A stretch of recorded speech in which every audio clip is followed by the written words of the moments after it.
So are you a passive investor interested in investing in real estate and maybe you have an IRA account? Did you know you can actually use the IRA to buy real estate? It's not just stocks and bonds. No, you can actually use your IRA, and that's what we're talking about in this video, how to actually create a self-directed IRA so you can take advantage of the real estate and the money that you have in an IRA. So let's get right into it. Let's do this.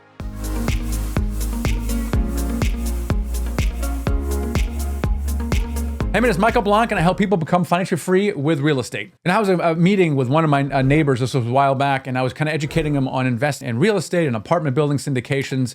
And he goes, oh, I wish I could participate, but I don't really have much money to invest. I have like $25,000 to invest, and at the time, the minimum was $50,000. And I was like, oh, that's sad. I was like, well, just hypothetically, do you have an IRA? He goes, oh, I got $500,000 in the IRA. I've been listening, I've been saving up all my life for that. And I was like, I should have asked you about that earlier.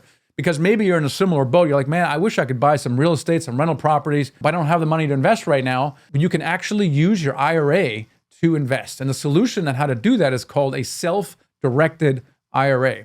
Now, this is nothing new. It's been around since 1974. It was actually created during the Employee Retirement Income Security Act. The cool thing about it is you get a lot of the benefits of IRA investing with real estate. So if you have more expanded investing options.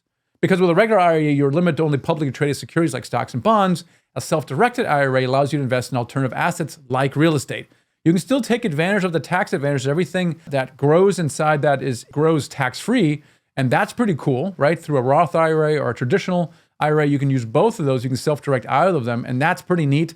And then through that, because you're paying less taxes, you're actually building long-term wealth, and that's really, really important to do that. Now, not everyone is aware that this is even possible.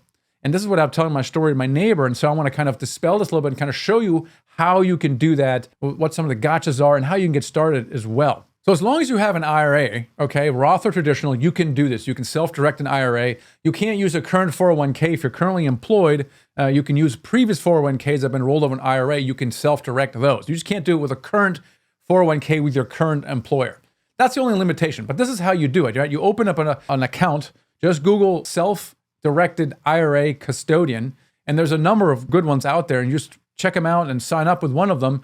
And so you just open up an account like you would at a bank. You do it online. You don't have to go in, and then you fund it. And typically there's a letter that you write to your previous IRA company, say, please transfer this kind of money into this account, and then you can either close the other one and keep some of it in there. And when you make an investment, you instruct a custodian to fill out the work on your behalf, to fill out the whatever the transaction is, the promissory note. You can make some loans, or you can sign and buy shares in an LLC. You can actually buy real estate. You can title the real estate in the name of your IRA. And the custodian signs those papers on your behalf and then wires the funds to the closing attorney. Then, of course, all of the expenses and income related to the property are paid from and deposited into the IRA. So that's basically it. It's like a bank account with almost like a trustee managing it on your behalf.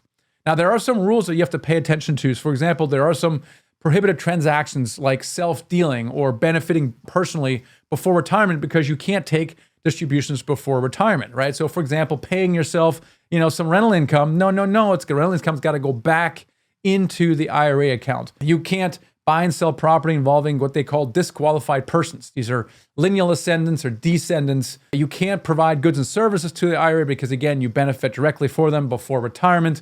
You got to follow contribution limits. You got to make sure you pay all expenses related to the IRA investments from the IRA itself, and then deposit all income back into the IRA. So there's some things to pay attention to. They're not very complicated. And someone familiar with the IRA, the custodian, has a variety of blog posts and documentation that can help you with that you can also call them and ask them questions. They're very, very helpful in helping you administer the IRA. It's not complicated at all. Now, there are some risks involved because, well, you're responsible for making your own investment decisions, right? So you don't have some kind of, some financial advisor where you do a risk allocation and they buy and sell things on your behalf.